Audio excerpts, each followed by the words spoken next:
올림픽을 보게 되면은 사격, 또 이제 양궁 이런 경기들을 볼 때가 있는데요.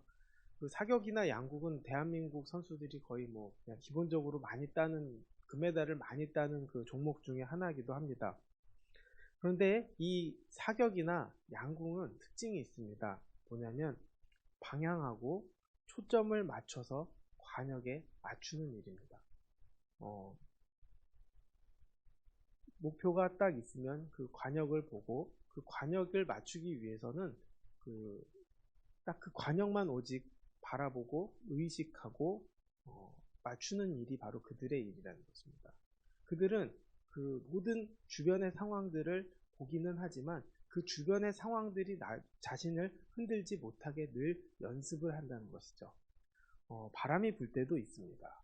또 사람들의 목소리가 유난히 더 잘 들릴 때도 있고 집중하기 어려운 곳에서 집중하는 능력을 키워서 그 시합에 나가서 이기는 일이 바로 이 사격이나 양궁하는 사람들의 일이라는 거죠. 이 일들은 결국 한 곳만 바라보는 것입니다. 또 하나만 생각하는 것입니다.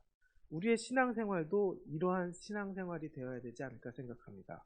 오직 하나님만 바라보고 또 오직 하나님만 의지하고 그 하나님을 바라보는 데 있어서 다른 바람 같은 소리나 또 그 수많은 방해하는 요소들을 다 물리치고 더욱더 하나님께 정진하는 일이 또 하나님을 바라보는 일이 바로 우리의 신앙생활이 되어야 한다고 생각합니다. 예수님께서는 그렇기 때문에 이 어린아이 같은 마음을 가지라고 이야기를 하십니다.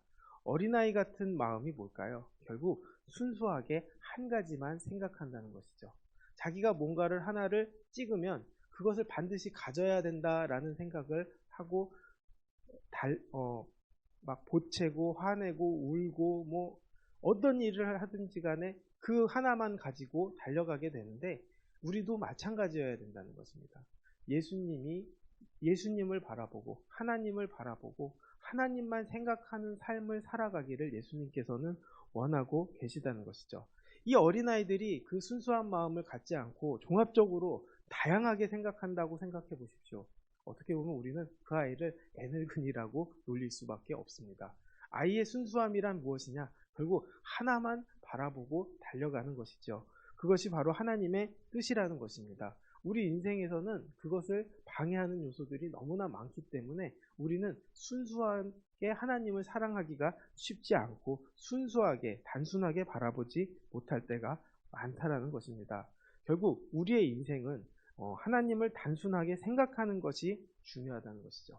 우리가 무슨 일을 하든지 간에 어떤 일을 하든지 간에 하나님을 위해서 살아가야 한다라는 생각으로 살아가는 것이 중요하다는 것입니다. 내가 집안에서 집안일을 해도 하나님의 영광을 위해서 살아가는 것이고 또 내가 공부를 해도 내가 하나님의 영광을 위해서 살아간다 생각하는 것이고 또 일을 해도 하나님께 영광 돌리는 것이 내가 해야 될 일이다라는 것을 의식하고 살아간다면 그 모든 것들이 다 하나님의 영광인데 그렇게 영광으로 살아가면 우리는 우리의 생각과 세상이 바라보는 삶이 달라질 수밖에 없다라는 것입니다. 결국 하나님만 바라보고 달려가기를 예수님께서는 원하고 계시다는 것이죠. 하나님께서 다윗을 사랑하신 이유가 뭘까요? 결국 다윗은 어떤 수많은 실수들도 있었고 수많은 어려움도 있었지만 결국 하나님만 바라보았고 하나님이 기뻐하실 일만 생각했다는 것입니다. 언약궤가 돌아왔을 때 기쁘다는 생각밖에는 없었습니다. 오직 하나님이 기뻐하실 것이다 라는 생각밖에는 없었습니다. 그러니까 즐겁게 춤을 추었죠. 그런데 문제는 뭘까요? 춤은 열심히 췄는데 자신이 왕이다라는 것조차도 까먹고 춤을 췄다라는 것입니다. 그렇게 춤을 췄더니 어떤 일이 생겼어요? 바로 옷이 다 벗겨지고 어떻게 보면 남들이 봤을 때는 어떻게 왕이 저럴 수 있지? 비판할 수밖에 없는 모습들. 어떻게 저렇게 체면을 생각하지 않을 수가 있지? 이런 생각들이 드는 그 자리에서도 다윗은 그것에 대해서 개의치 않았다는 것이죠. 오직 하나님이 기뻐하신다. 하나님이 기뻐하신다라는 것. 내가 하나님만 생각해서 이 일이 이루어졌다는 것에 기뻐했다는 것. 여기에 집중했다라는 것입니다. 골리앗과 싸울 때도 마찬가지입니다. 다른 거 생각하지 않았다는 것이죠. 오직 하나님이 도우신다. 하나님이 인도하신다. 하나님이 지켜주신다. 하나님이 이기게 하신다. 그거 하나 믿으니까 어떤 장비가 중요한 것이 아니고, 어떤 힘의 능력이 중요한 것이 아니고, 나이가 중요한 것이 아니고, 기술이 중요한 것이 아니라 오직 하나님의 도우심으로만 이겼기 때문에 결국 다윗을 하나님께서는 내 마음에 합한 자라고 이야기하지 않으셨나 생각하게 됩니다. 베드로가 무리를 걸었던 이유도 마찬가지입니다. 결국 예수님을 바라봤기 때문에, 예수님을 의지했기 때문에 결국 하나님만 바라보고 그 믿음으로 발을 디뎠더니 그 물 위를 걸었던 것이죠. 문제는 뭘까요? 그 바람 소리에 마음이 흔들렸다는 것입니다. 그 바람 소리에 마음이 흔들렸다는 것은 하나님을 향한 마음이, 또 하나님을 바라보는 그 초점이 흐려지고 무뎌지다 보니까 그 생각 때문에 결국에는 물에 빠질 수밖에 없다는 것이죠. 우리의 신앙생활에서의 가장 어려운 점은 바로 하나님을 바라본다 하지만 그 바라보는 그 길에 초점이 흐트러질 때가 너무 많다라는 것이죠. 우리의 생각 때문에, 또 우리의 염려 때문에, 또 사탄은 그것을 쉬지 않고 우리에게 생각하고 넣어주기 때문에 우리는 거기에 대해서 초점이 흐려질 수밖에 없지만, 그 초점이 흐려질 수밖에 없는 상태에서도 우리는 하나님께 집중하고 달려가야 한다는 것입니다. 결국 그렇게 달려가지 못한 사람이 오늘의 부자 청년이죠.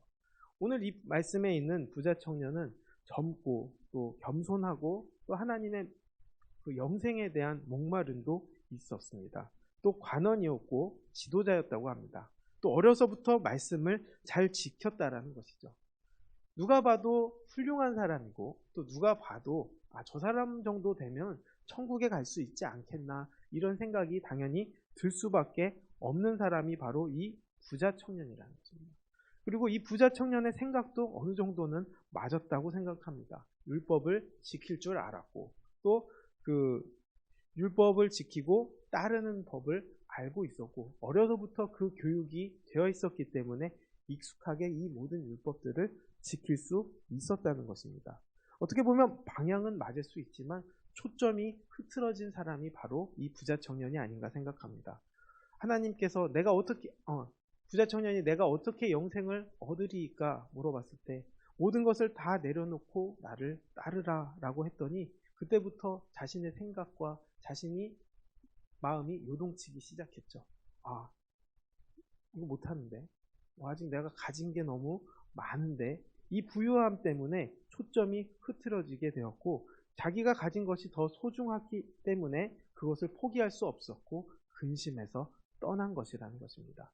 결국 하나님을 향한 마음은 있었지만, 또 내가 영생에 대한 갈급함은 있었지만, 결국 내가 가진 것 때문에 그 모든 것들을 내려놓을 수밖에 없는 삶을 살고 결국 영생의 길을 어찌 보면 포기하고 간 길을 가게 되었다는 것입니다. 결국 초점이 흐려졌기 때문에 예수님께서는 이렇게 말씀하십니다.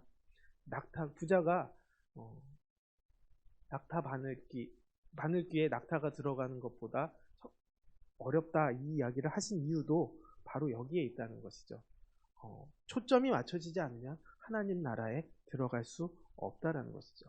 결국 중요한 것은 뭐냐? 초점을 하나님께 잘 잡아야 한다는 것입니다. 그러면 하나님께서는 낙타가 바늘귀로 들어가는 놀라운 기적을 경험하게 할 것입니다. 바늘귀가 커지든지 아니면 낙타가 작아지든지 하나님께서는 그 모든 것들을 이루실 수 있는 분이시라는 것입니다. 중요한 것은 결국 우리의 마음에 초점이 흐려지지 않고 하나님께 초점을 맞추는 것이 중요하다는 것입니다. 우리의 인생이 어려운 이유가 바로 여기에 있습니다. 하나님을 믿는 사람들은 하나님께라도 방향을 맞추고 살지만, 사실 하나님을 믿지 않는 사람들은 어디로 관역을 바라봐야 하는지, 어디로 목표를 잡아야 되는지 아무것도 모르고 달려간다는 것입니다. 어디로 가야 할지, 또 어디로 달려갈지 모르기 때문에 허공에 아무데나 쏘고 살아가는 것, 하나님을 믿지 않는 사람들은 그렇게 살아간다는 것입니다. 허공에 아무데도 모른 채로 쏘면서도 자신이 무엇을 하는지 모르기 때문에 그들은 점쟁이를 찾아가고 또 미혹되고, 또 방향을 모르기 때문에 하나님의 율법에는 관심이 없고, 또 그 관역이 보이지 않기 때문에 또 염려가 생기고 또 불안이 생긴다는 것입니다. 우리가 그 수많은 불안증들을 가진 사람들을 봐요. 수많은 불안증들을 가진 사람들을 보면 느끼는 건 뭐냐? 결국에는 자기가 어디를 믿어야 될지, 어디에 초점을 가져야 할지 모르기 때문이라는 것이죠. 하나님을 믿는다면, 또 하나님을 의지한다면 정말 무리를 걷는 사람처럼 정말 하나님께서는 그 모든 것들을 인도하고 이끌어 주시는데, 우리는 그것을 모른 채, 헷갈린 채로 살아가고 있는 것입니다. 결국 사탄은 우는 사자같이 우리의 초점을 흐리게 하고 눈을 가려서 허공에 쏘게 만들지만, 결국 하나님을 의지하면 우리의 방향이 정해지고 또 초점이 정해지는 것입니다. 우리에게 고난과 훈련이 있는 이유 역시도 마찬가지입니다. 하나님께 방향을 맞추고 또 그 초점을 맞추기 위해서라는 것이죠. 그렇게 초점을 맞추고 달려가면 자기가 가진 것을 다 내려놓을 수 있다라는 것입니다. 오직 하나님만 바라볼 수 있게 되는 것이고, 그렇게 하나님을 따라 바라보고 그 상급을 알게 되면 결국 예수님의 이름을 위하여 집이나 형제나 자매나 부모나 자식이나 전토를 벌인 자마다 배를 받고 영생을 상속받는다고 말씀하십니다. 이 하나 버릴 수 있는 게 아니에요.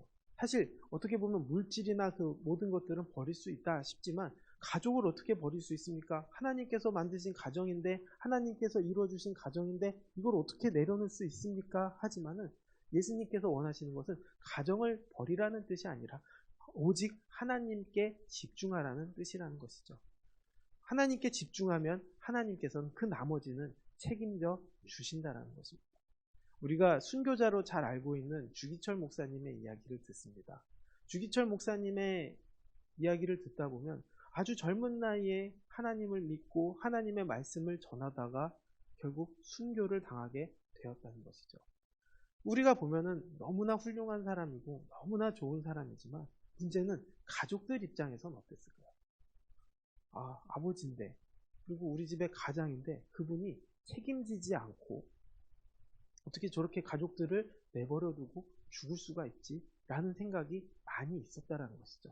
그 자녀들의 이야기를 들어보면 어떻게 주기철 목사님의 자녀다라고 어떻게 소개받을 때마다 가슴에서는 상처가 생기더라는 거예요.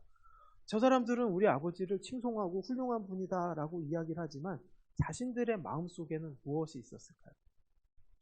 책임감 없는 아버지고, 아버지 때문에 우리가 얼마나 많이 고생했는데, 우리가 얼마나 어렵게 살았는데, 저 사람들은 그건 생각하지 않고 순교자의 자녀다라면서 자신들을 이야기할 때마다 마음이 아프고 슬펐다고 합니다. 그리고 더욱더 아버지를 원망했고 하나님을 원망했다고 하는 것이죠.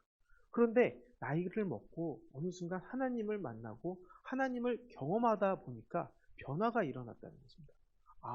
아버지가 하나님께 집중했고 우리의 남은 인생은 결국 하나님께 맡기실 수 있었기 때문에 순교를 결정할 수 있었구나.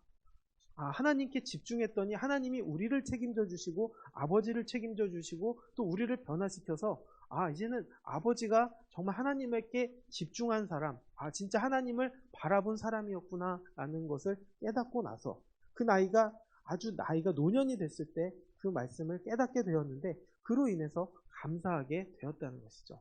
결국 주기철 목사님은 그 순교의 자리에 가는데도 염려가 없었을까요? 아니요.